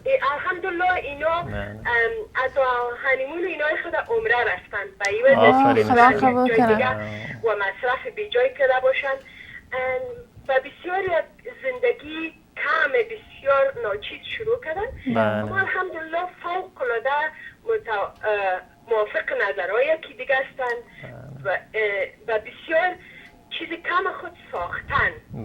وقتی که مصرفای کمر شکن نباشه زندگی روزمرم به بسیار خوبی و خوشی و محبت صمیمیت به نظر من پیش میره. بله. شما یک مادر مهربان هستین که اولادتان از سن خود تربیت کردین. همین احساسی که شما داشتین 28 سال پیش که عروسی کردین همین احساس طفلتان داشتن. آفرینتان بسیار جای افتخار است که هم به شما همچنان به طفل شما و به ما از یک نوع شما یک راهنما هستین نمونه هستین به همه ما. تشکر بسیار جهت از احساستان. مثل 2 جوانی که شما اونجا شیشتین میدرخشین واقعا من شخصا افتخار میکنم براتون که همچون یک پروگرام برای انداختین و نظر بعضی از این جوانا را شما روشن‌تر میسازین. باور کنین اگر وضع اقتصاد قدر شکست نباشه پروبلم هم کمتر می باشه. شروع زندگی اینمی جایی است که به اصطلاح تعمیر شده میره می زندگی. در اینمی اگر وضع اقتصاد خوب باشه و این قصدار کس آدم نباشه خوشیایشون بیشتر از زیادتر است از چیزای اضافگی که یک مشکلات بیجای نمی باشه. به اصطلاح یک چیزای اضافگی است از هر 2 جوانی که هیچ تجربه ندارن. فرزن بچه من سن 23 ساله عروسی که تجربه اصلا نداشتن. اما اینمی هم سپورت مادی معنوی از فامیل از رفیقا از دوستای خود بسیار کمک میشه که اینا را یک پشتیبانه برشان باشه و یک امیدواری باشه برشان. و در ضمن پدر و مادرها زیاد سر اولادا فشار میارن که باید یک عروسی باشه مدارسی. من خودم باور کنین سر بچه من یک چی ارده بودم میگفتم نه ما دارسی های بسیار دوستا که رفتیم ما باید اونا رو پس دعوت کنیم. بچه من برای من گفت مادر 3-4 تا اولادی که داری اما قسمت دارسی کدامشان با دوستا رو زحمت بدی. ضرور نیست بسیار خوب نظر داده. بسیار خوب نظر داده. من موافقه رسیدم گفتم راست میگم فارسی از این تو جوان هستم من چرا دوستای خود دعوت کنم. رفتیم درست است رفتیم اما فرموده امی بچی من وقت آرسی یک اولاد بگیم شد ممکن یک قسمت نفرها و دوستای من به او خبر کنم. دیگه حالی که من ببینم کار بسیار خوب کردم که یعنی سرش جبری نکردم. ممکن اگر زیاد فشار می آوردم ممکن میکردم این کار. یک فشار به جای. پروگرامتونم گرفتم. تشکر از تلفنتان، تشکر از احساستان. منتها قچین بود که پروگرام بسیار خوش آمد. خواستم هم حسابی گیرم. تجربه که شده بود 1.5 سال پیش امیر امرای در شیر کنم. دیگه بسیار زیاد از پروگرامتان واقعا گرچه بازم تکرارن بگیم بر سن سالم هم نبود اما برای روشن ساختن ذهنیت های جوانا خوب است که هر سن سال باشه یک نظر یا تجربه خود همراه کلگی شیر کنه. تشکر از تلفنتان از احساستان، بسیار زیاد خوشحال. تشکر شما هم از اینکه به ما وقت دادین. یک دنیا ممنون. شام خوب و خوش داشته باشید. تشکر به شما همچنان. با ما خدا. خداحافظ. بله زرین تیوی بفرمایید. سلام علیکم. و علیکم السلام. صحت شما خوب است؟ صحت تیمور جان و مریم جان. بله بفرمایید. امیدوار هستم که دوستا زیاد گپ نزنن، کلی داستانای خود نگوین، پروگرام خراب نکنن. شما گپ بسیار خوبی گفتین. من سرور نام دارم و از کانادا گپ میزنم. خوش آمدین. نمیشناسین. و من یک تلفن خبری دارم، رادیو دارم که از تقریبا 18-20 سال در اینجا کار میکنم. خب. روزای اول این پروگرام رو دیدم. در اینجا کمیونیتی ایتالیا جای دیگه هستن، اینا هر کدام عروسی میکنند. بله. و عروسی از اینا که هر کسی که میره حداقل 50 روپیه یا 20 روپیه یا 30 روپیه میمانند اونجا و 100 روپیه. و اگر اینا یک بچه و دختر جوان عروسی میکنند در آغاز هیچ چیز هم ندارن و این طرف هم چشمیست که باید در عروسی 100 نفر 500 نفر 400 نفر خبر شد و 2 نفر که خبر میکنه 5 نفر دیگر رو برای خود میارن بدبختانه. در اینجا ایران یادم ما نه تنها زندگیشون ادامه پیدا نمیکنه بلکه با هم چندین باری با هم جدا شوند. بله. از بسیار خراب است. بله. یا ای که دیشب پروگرام داشتن تلویزیون افغانستان، تلویزیون آقای بیات که بچهای افغانستان اعتصاب کردن که ما دیگه زن نمیگیریم تا که 1500 روپیه نشه. و یا دیگه مخصوصا بسیار مشکل است. یک بچه چقدر میکنه، چقدر فرزار میکنه، او بخیزه یک شما رسی بکنه چیزی گالی ماوری اصلا دیواری سوره کلش بخواه یا نان بده. بله. ایتالیا دیگه کسایی که هستن هر کدامشون که میره یک مقدار پول میمونن. امیر مرد داد زدم در مدت چقدر دید چون تنها بودم سوای من کسا نمیشتی. و اینا شما آمدین با این پروگرامتان و مهمترین بزرگترین رکنی که اگر بخواه آدم که زندگی جوانان را در بیرون کشور آرام بسازه یگانه رشیدی میکنیم مردمی که دعوت میشن در اونجا او پیسر ما در کنسرت میریم میتونیم در رستوران میریم نان میخوریم. اگر میریم ما به یک پاکت یک چیزی ایوازی که چاینک و گیلاس ببریم یا پنجه ببریم یا یک چیزی یکی که بدر دوم نمیخوره و همون پیسر رو برشان بده ایتالیا میکارن میکنن پیسرشون جمع میکنن بسیار کلچرا میکارن امریکایی هم زیاد میکنن. بله. و این اگر خواهشم کنن صبح گویم دو میزنیم که نمیتونستن نکنن نان چرا خراب کردن این کردن مبرد شما مثل بگیریم اون بیچاره مولادتان است. ما خود ما یک فامیل هستیم، ما یک برگاه خشک هستیم که از درخت افغانستان افتادیم و این شکل ما انتقاد کردم مردم زیاد کردن بیرون خودم زیاد کردم زدم معذرت میخوایم. تشکر از احساستان. پروگرام بسیار جالب است. تشکر. تا آرزو میکنم. تشکر. مجید جانم خدتان گپ بزنیم بسیار. بفرمایید. ولی سلام. و علیکم السلام. پدرجان گل سلام دخترک گلم ما موفقیتتان تبریک میگم. صرف من میخاطر گفتنی ها را سرور جان گفت واقعا میگی که شکن است این پیسه که مصرف میشه او بچه با چقدر منتظر بانن چقدر قرض بدن 2 نفر جان بگن جامت بگشن کار کنن. بسیار سخت است. و این موفقیت ما بر شما تبریک میگم. بسیار پروگرام خوب، بسیار پروگرام عالی. تشکر. موفق و کامیاب باشید. تشکر. زنده باشین. تشکر. شب خوش. با امان خدا. خب مریم جان، شما درک کردین که یعنی بسیاری بیننده ما که صحبت میکنن، زنگ میزنن، احساس دارن هم مفکوره ما هستن از نگاه خصوصا همون شب عروسی. بله بسیار مهم است. که بسیار مصارف بیجای از یک نگاه می باشه، تقاضای بیجای می باشه. همین 10 تاپیک شما پیشنهاد کردین، اینمی بسیار مهم است که خصوصا امیام از نگاه فایننس اقتصاد سیومی است که ما اینجا پولیش یک خطک ما نمیخواستم نظر شما رو بگیرم که از عروسی یعنی از چی طریق اینا صحبت کنن که هر چیزی که باشه از خودم، یعنی خودم عروسی کردم، من میخواستم که از یک نگاه کل دنیا رو به خانمم یا به نوزادم در وقت به خانم حالا برسانم. یک احساس ما بود، مگر از نگاه اقتصاد نمیتونستم. یعنی از چی طریق ما میتونیم صحبت کنیم درباره از این؟ یعنی جای شرم است که ما بگیم نمیتونم؟ جای شرم نیست، از خاطر یعنی شما مو عروسیتون به نظر انگلیسی که بگویم like it's the way you dreamt of having your wedding. So باید نظر هر چیز نظر میگین، زی نظرتان نفر که میاین نان، غذا، هتل، کلش یعنی نظرتون میگینه که چند میشه so کلش that's budget که میکنین. That's where it comes in. And so as a move was نفر که خبر میکنین خودت است اونم ده بودی جمعی بالا در فرهنگ ما است که یعنی یک جایی که نان میخوریم ما باید امون نان پس بدیم به سامنے یا امون نفر که ما را خبر میکنن درستی ما باید امون نفر خبر کنیم. و تو است که اینجا زیادتر نفر که ما کشان کار میکنم عروسیشون یعنی کلان نمیگیرن، چند یعنی قسمت عروسی است، مثلا شوخینه است، مثلا تخجمی است، مثلا نکایشان است، کلش یعنی در روزای مختلف است. چندین روز است که سو کلا نمیتونین در یعنی قسمت عروسی باید یعنی نکاح، شوخینه، یعنی بسیار مشکل است. از یک نگاه به خود میمون مشکل است که اونا خود برسانن کالای باید کالای مختلف باشه. هر روز باید هر شاک پروگرام است باید کالای مختلف باشه. بسیار خوب. ببینیم که یکی از دوستان. بله زرین تیوی بفرمایید. بله سلام علیکم. و علیکم السلام. صحت شما خوب است؟ صحت شما خوب است؟ مهربانی. بله بفرمایید. تیمور جان گل سلام علیکم. و علیکم السلام. صحت شما خوب است؟ مریم جان رسولی هم سلام و علیکم السلام. تشکر.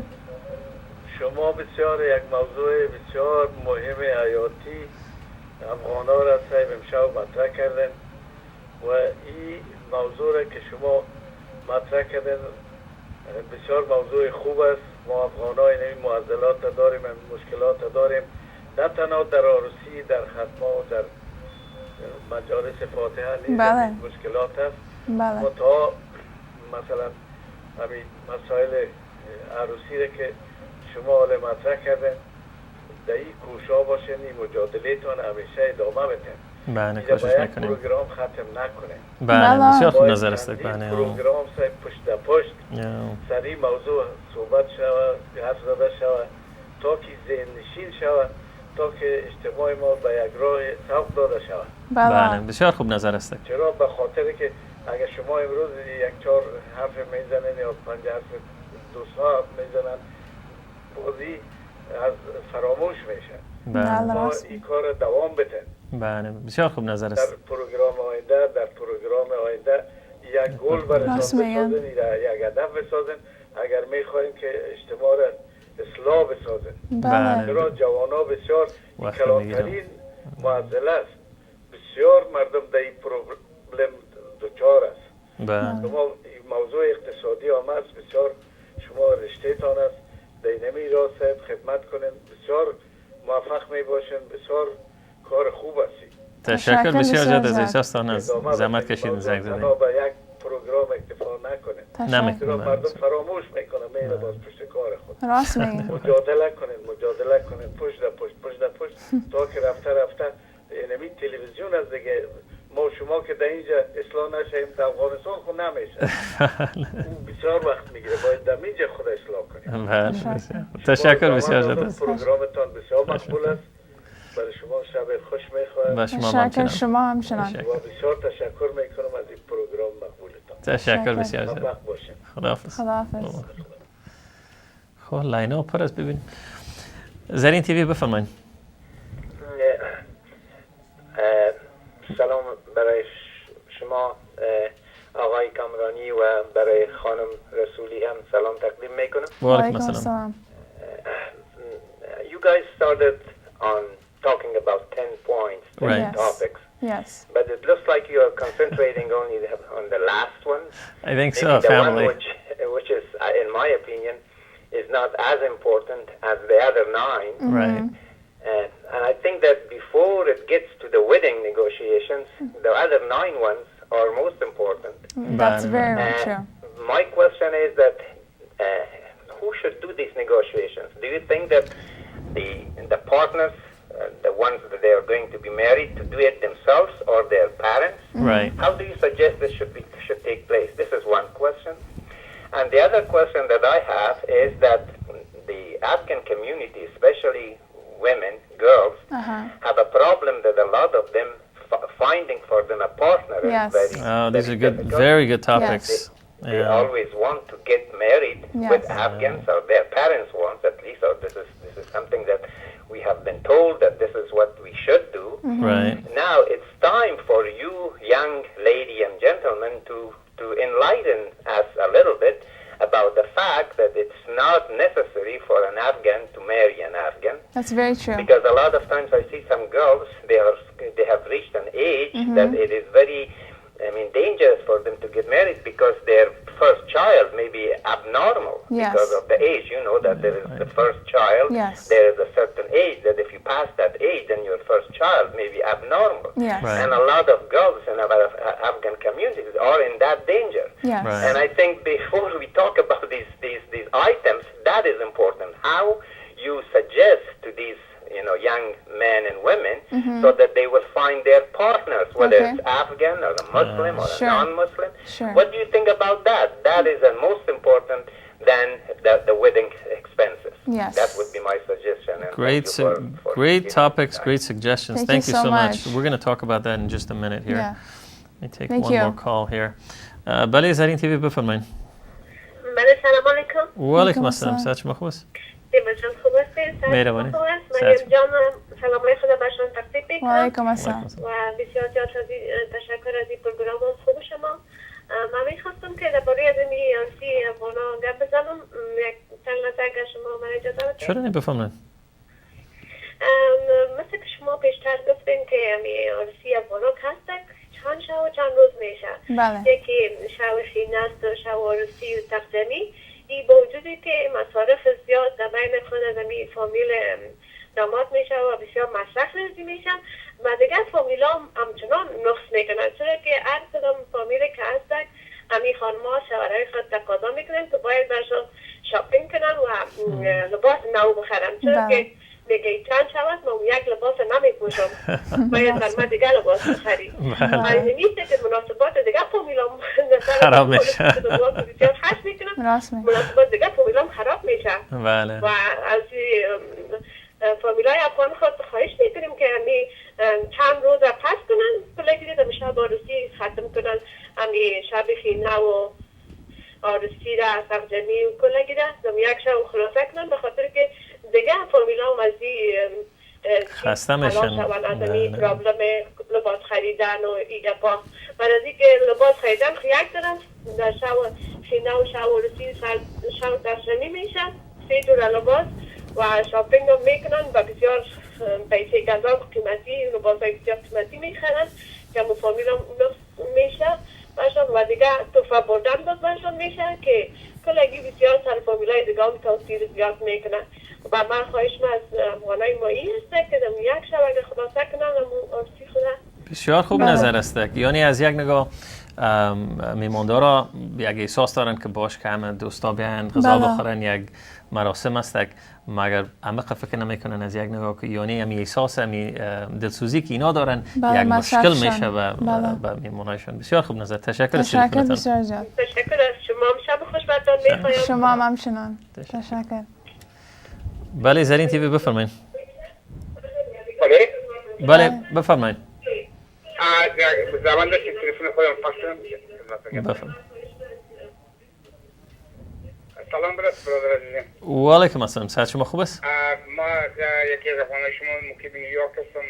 ما چقدر خوش شدم که این پروگرامتون دیدم براستی.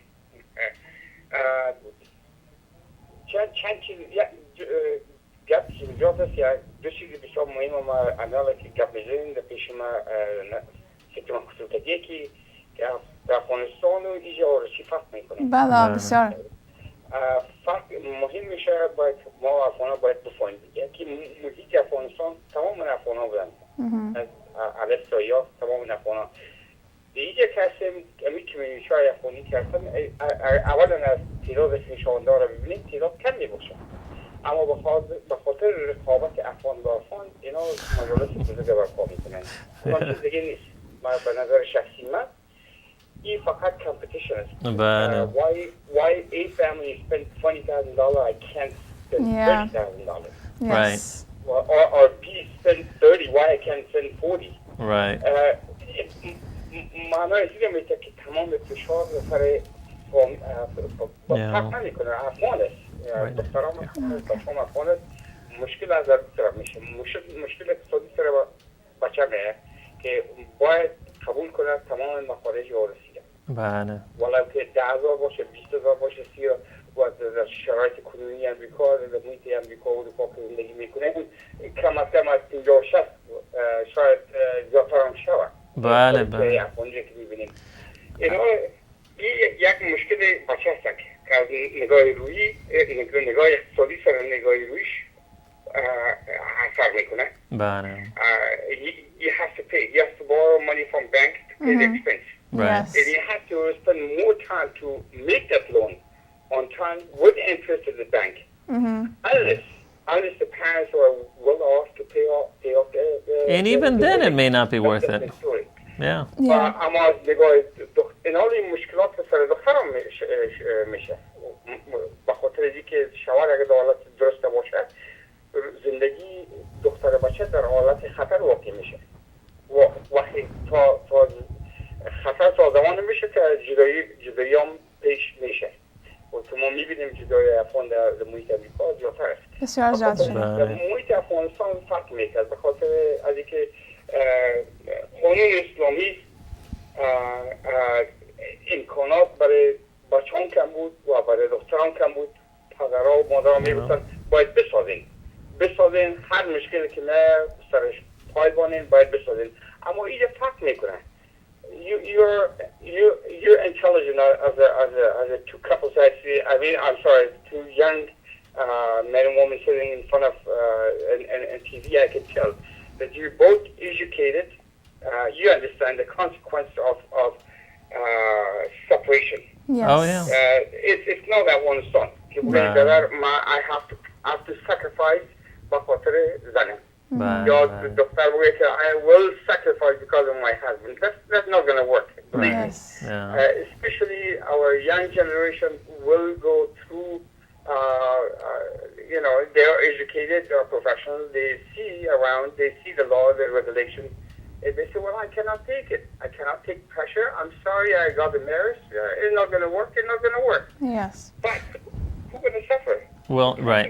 It's usually the children. Yeah. Yeah. Pay off maybe in 10 years, maybe in 5 years. Borrow money from banks. You have to pay the bank. Like student loan, you have to pay off with interest. Yes. برای ما بهترین راهش است که باید بچه‌ها و دختر افغان اجازه داده شود که از نزدیک یکدیگر بشناسند. ببینن بشناسن. باید هستن. کی هستیم به خاطر چی ازدواج میکنیم. Yes. وای مادر پدر مهم است. ما نمیگم که مهم نیست. با احترام پیش آمد پدر مادر احترام شود. اما اجازه ازش خود دخترها چرا که سن بلوغیت کثیر میشه، جوان و بیشت میشه. ما فکر نمیکنیم جوانایی که با فهم و هوشیار ما در سن 18 سالگی و 17 سالگی ورزشی کننده ایجا یا همشون مصروف زندگی و کار خود هستن تا زمانی که میفهمن که their life is stable, they can make that commitment. But the commitment in Afghanistan is different than commitment in America. Different environment. Thank you so much. We have to expect it, you know. Maryam John has said before that we have to focus on our personal life. Yes. Forget outside. The two people, Outside comes, enjoy the night and go. Yes, very true. Either your cousin or your family friends or somebody, it's one night. They just come and go. حتی گوش کنن مردم بفهمن. اما زندگی کسی که در میان است، جوانی که تازه زندگی رو شروع میکنن، اون مهم است نظر به اون شوی که 60-70 $70 خرج میشه. اون 60-70 $70 اگر قرض گرفته میشه، یک راه درست دیگه شروع کنن. میتونن خانه بخرن، میتونن که زندگی خود پیش ببرن. Education it's a tangible asset that you cannot lose it. Spend on education. Right. تشکر بسیار زیاد از بسیار خوشوقتتون که خودت تیمور جان و مریم جان در پای تلویزیون نشستین و کمک میکنین افغان ها. تشکر از شب خوش میخوام. شب خوش. تشکر. تشکر بسیار مهربان هستید. تشکر. موفق و سرفراز باشید. خداحافظ. خداحافظ. با امان خدا. بله زرین تیوی بفرمایید. بله سلام خوبتون. و علیکم السلام. صحت شما خوب است؟ خوبتون. میخواستم برای دمی پروگرامی که جریان داره با تیمور جان و مریم جان. بله بفرمایید. سلام خوب هستین؟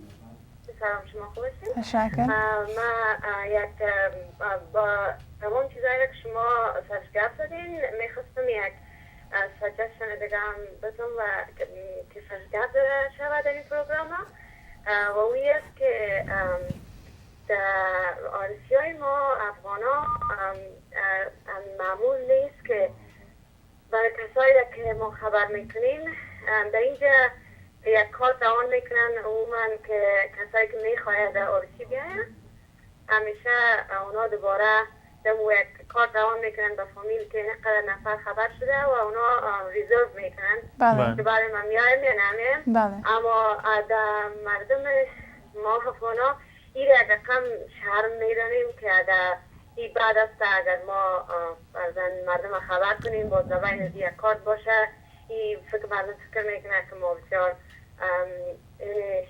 حساب مردم نمیخواید که پیسه خود مصرف کنن یا اینو با مگفته که در باید معمول است. از اون خاطر فکر میکنم که اگر سرزمی شما گفت دارین که خوب نظر است بسیار مردم زیاد مصرف میکنن در خود مثلا فکر کنیم 200 یا 300 نفر رو میخوان و یک 100 نفر یا 50 نفر مثلا نمیه و اون نفر بسیار پیسه برای هتل برای غذا برای همه چیز راست میگن میتن و در آخر میبینید که مردم شواب نمیکنن. بله یک مصرف بیجا است اگر امکان داشته باشد یک چیز خوب است. یعنی بعض چیزهای خوب را که آدم اگر داخل در مسائل آرسی خود همیشه بگیره یعنی کار بر نیست. بله تشکر بسیار زیاد. تشکر. شب خوش. تشکر زنده باشید. با امان خدا. بله زرین تیوی بفرمایید.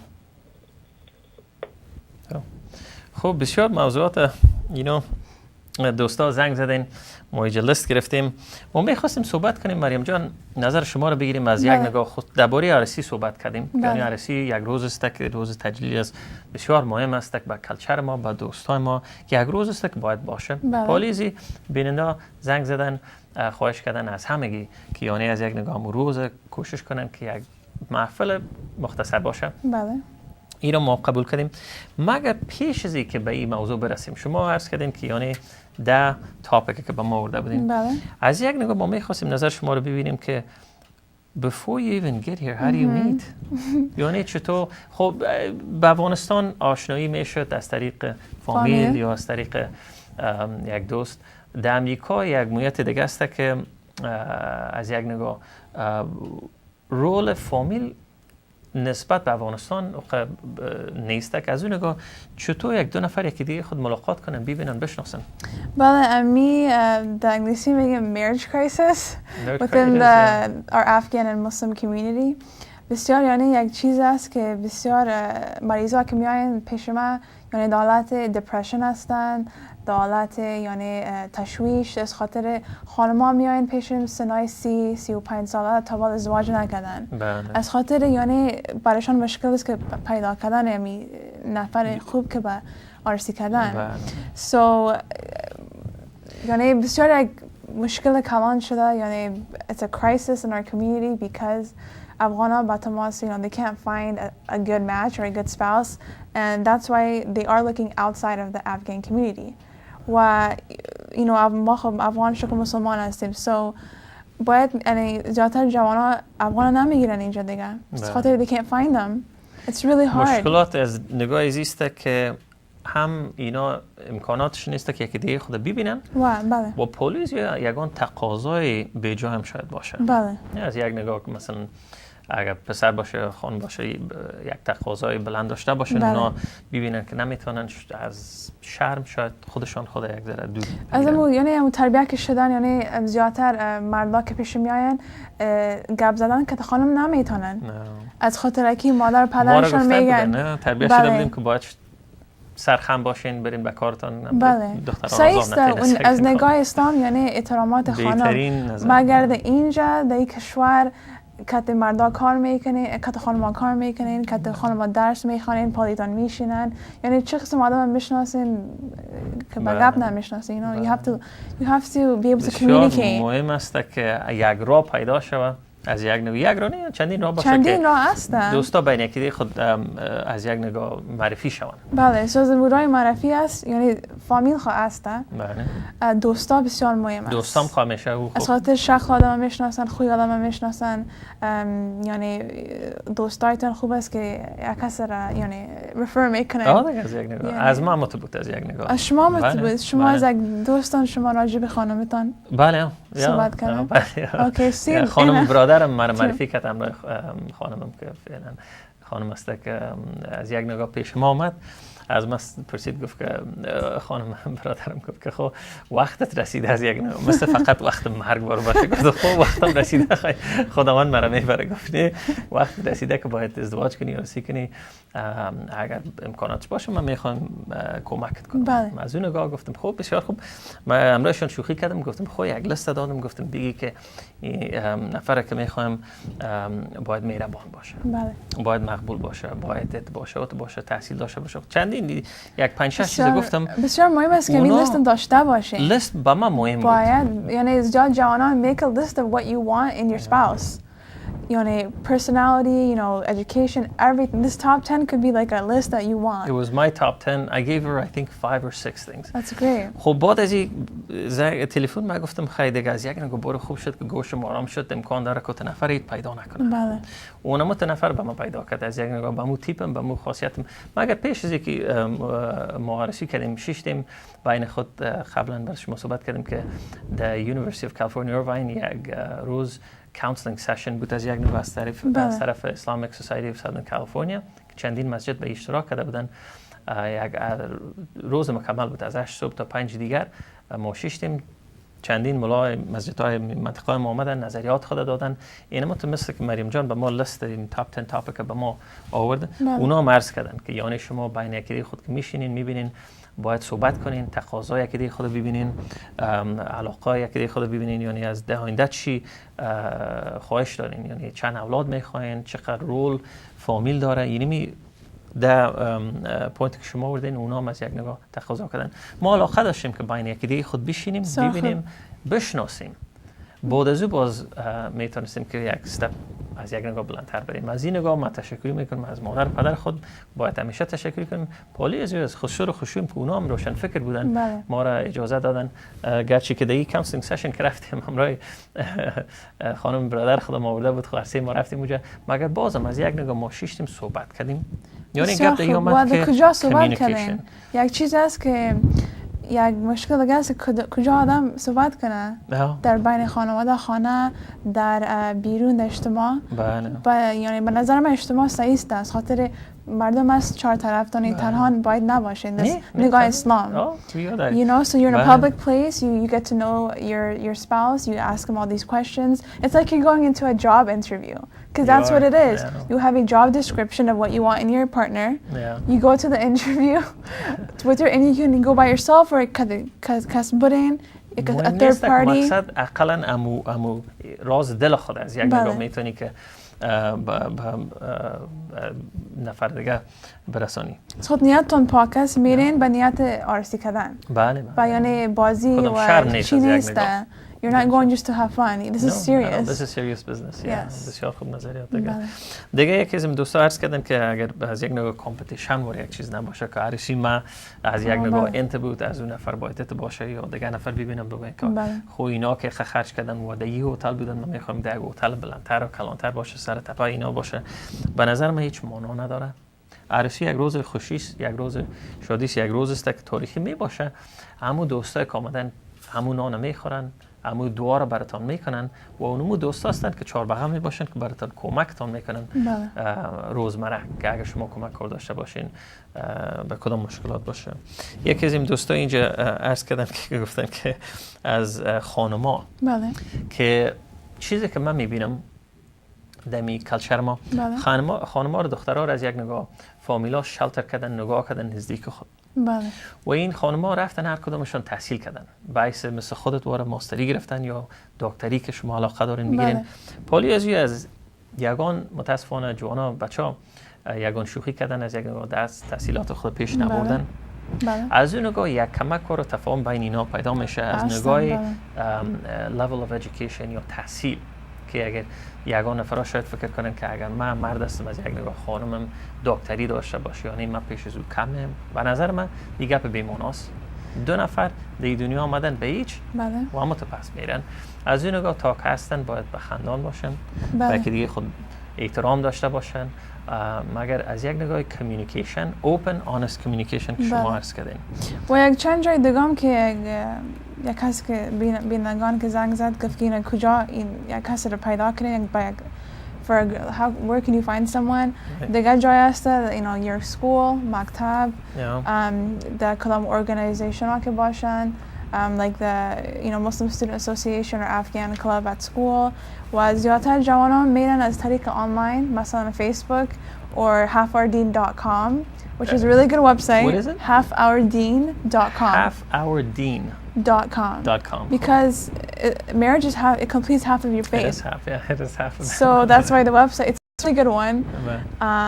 يعني so زیادتر نفر از طریق آنلاین پیدا میکنن از خاطر they can't find it in their own social circle so they're going online. بله باید ما باعث یک افغان باعث یک برادر یا باعث پدر یا مادر کوشش کنیم کمک کنیم که همراه طفل خود همراه جوانای صحبت کنیم فقط راهنمایی کنیم یعنی من خوشبخت هستم که مادر پدر ما خصوص خوشیم از یک نگاه کمک ما رو میکنه راهنمایی میکنه وقتی که ما کمک کار داشته باشیم مگر در معامله روزمره ما مداخله نمیکنن فعلا مداهنه ما چون قبلا اینا نمیکردن یکی از این بیننده که زنگ زد سوال کرد که همین ده تاپیک یا شما که پیشنهاد کردین موضوع رو پیشنهاد کردین از چی طریق اینا صحبت کنین یعنی از یک نگاه که بگینی if you talk about this is a big deal right you might offend somebody how can you approach somebody in a safe way should they use this program as the basis or what do you think is the best way to get these topics on the table? As long as you get to these topics, I mean, when you meet someone, you're not going to go over all these. Right. Okay, that would be like it's too like it's like you're going to an interview, but you're going to be anxious, worry. You're going to be on your best behavior. Right. But also, I mean, you're not going to fool around. It's serious. So. Right. Yeah. It's important. I guess you could use this as a foundation to start and start this conversation. Yes. خب مریم جان تشکر بسیار زیاد که شما تشریف آوردین از نظریاتتان بسیار تشکر میکنیم.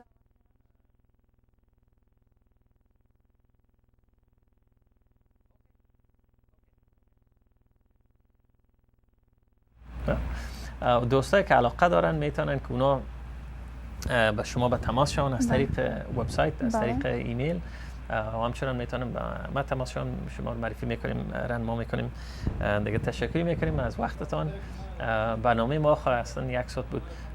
ما خوشبخت هستیم تلویزیون زرین ما رو موقع داد که ادامه بدیم، میره 2 سال بسازیم و همچنان ایره تکرار میکنیم و درباره دیگه موضوعات عروسی و ازدواج صحبت میکنیم که از یک نگاه بین یکی خود هم تبادل مفکور شویم و همچنان کمک یکی خود شویم. و اگر کدام نظریات داشتین شما میتونین به ما ایمیل روان کنین یا زنگ بزنین. به هفته آینده باز دوباره صحبت میکنیم. تا هفته آینده به خدا میسپارمتون. روز خوش. خداحافظ. خداحافظ.